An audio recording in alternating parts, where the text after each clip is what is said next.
What's going on, everybody? And in this week's lesson, we're going to check out 5 awesome drop D riffs, Alice in Chains style. Now, Alice in Chains doesn't have too many drop D riffs across their catalog, at least especially for the well-known songs, but the ones that are there are bangers. So let's check them out, have a little fun since we do a lot of drop D on this channel. So now, Alice in Chains tunes a half step down, and this is no different. Every string is in down a half step or an E flat standard, and then you just still drop the low string, okay? And that gives us that drop D flat, right? So there we go. So we're gonna jump in. The first song we're gonna look at is We Die Young off the Facelift album, and that sounds like this.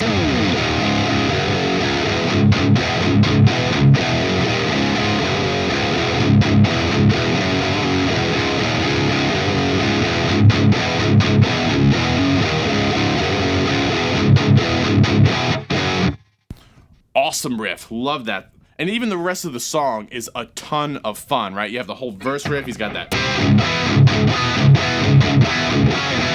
Really fun. In fact, we might even do this entire song on this channel because that'd be a lot of fun. So let me know if you want to see that down in the comments below. Anyway, so just a couple things I want to talk about just real fast that maybe will help some of us who don't know on the guitar, right?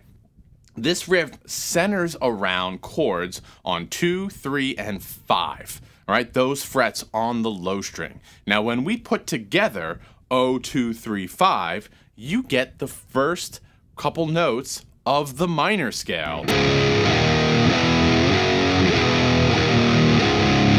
Right? You can jump up to 7 and get that 5th. There's your power chord. That's the 5th note.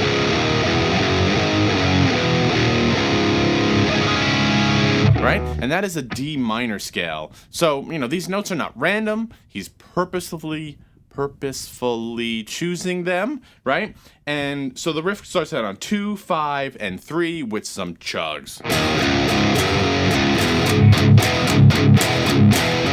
And then you'll notice he does this little bend on the 5th fret. So he's bending up to the 6th fret. And again, those of you familiar with the Tool on this channel, maybe some Metallica riffs, he's referencing basically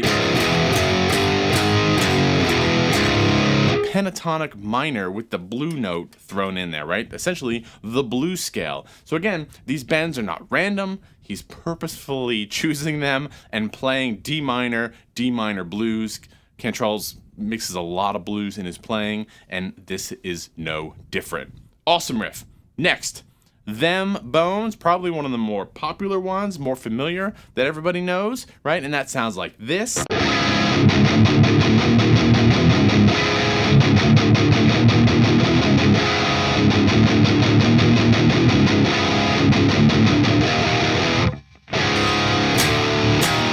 Right? There you go, that opening riff. This is great riff. I love this riff. Now, it starts out with this big open chord right there, right? And he's really playing, that's the Hendrix chord, right? Just using open strings. You have this open, 5, 6. Right? And that is a dominant chord. That's the Hendrix chord. Right? Basically a version of that with no basically major third, right? You kind of got that nice tension chord to start out with. I like to play it there, put a little vibrato up, and then you're going to walk up to 1, 2, 3. It's a chromatic lick, right?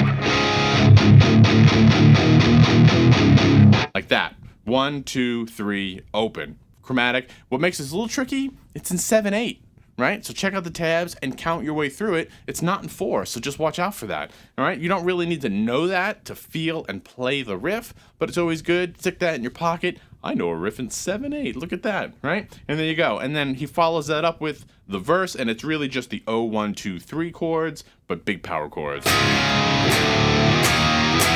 Right? Them Bones. Another song maybe we'll do the whole thing on because it's worth knowing. Cool. So the next song we're going to look at is Damn That River. Another great and simple drop D riff, and that sounds like this.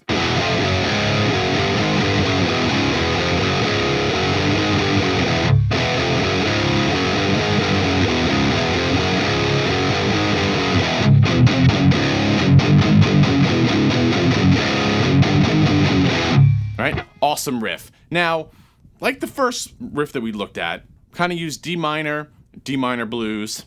The second riff we looked at kind of focused on some chromatic movement. So we're getting different elements of riff writing here. Now, this one, we're back to basically blues, right? The blues scale with basically an approach or a chromatic note mixed in. So a little bit of both. And again, if you can see that based on what we talked about before, right? This will make more sense rather than going 3, 4, 5, 5, 6, 7, just a bunch of chromatic stuff.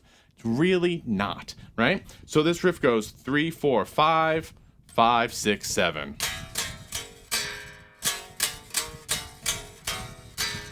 Right, and back down, okay? So remember, the pentatonic blues is 0, 3, 5, 6, 7.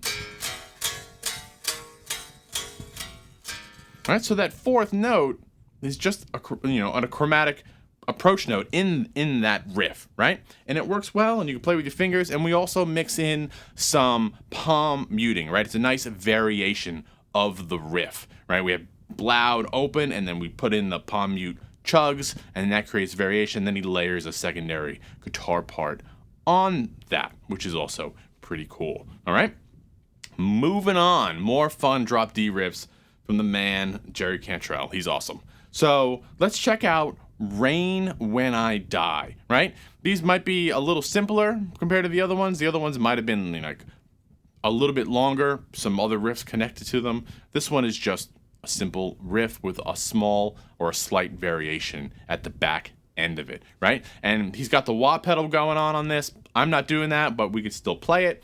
We're in 035 territory, the infamous 035, right?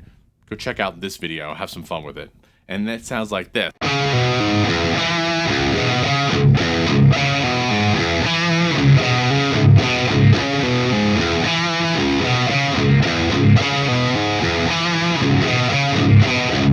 Right? There's our Rain When I Die riff. Really fun. We're on the 5th string, 5-3-0. Right? And then we're basically playing an octave. And what's cool about the drop D is octaves, right? Anything you play on the low D is the same as your 4th string D. So 3, 3, octave, okay? And then back up, it just reverses it, right? Go 3, 5. And then again, the variation is at the last 0-3-0, the first time it's on the low string, the second time the 3 or the 3rd fret is on the 5th string.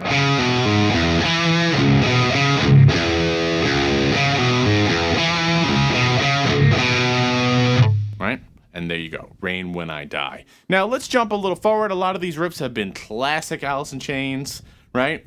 The post Lane Stanley era. I thought the Devil Put Dinosaurs Here album was fantastic album, very enjoyable, and one of the most badass riffs on that album is a song called Stone, right? It starts out with just the bass, and then the whole band kicks in. And I love this riff because first of all, it includes bending, and again, if you know Alice in Chains, there's a lot of riffs that use bending motifs or ideas that are going on, and this one is just a prime example of that. It's pretty straightforward, right? We're kind of in the 0-1, 2, 3 territory again, and we're going to have a big bend on 2, and then play some 0-1s and 0-2s down there, right? And it sounds like this.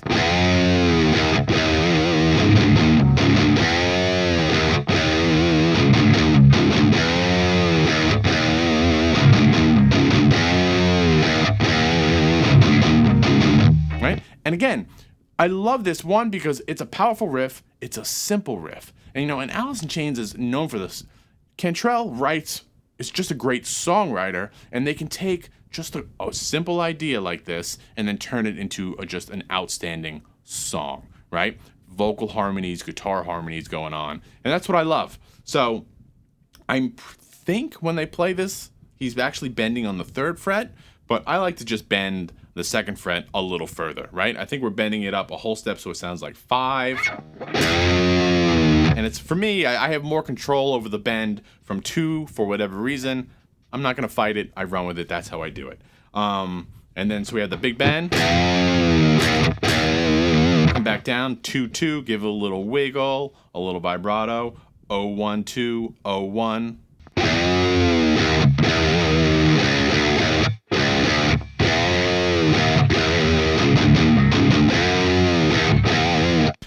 And there you go. There's 5 awesome drop D riffs a la Alice in Chains. Hope you guys dig that. If you want to see me run through a full tutorial on any of these songs, just let me know down in the comments below. You can find the tabs for these riffs down in the description below. And as always, let me know what you come up with. So until then, I'll see you next time. Thanks a lot.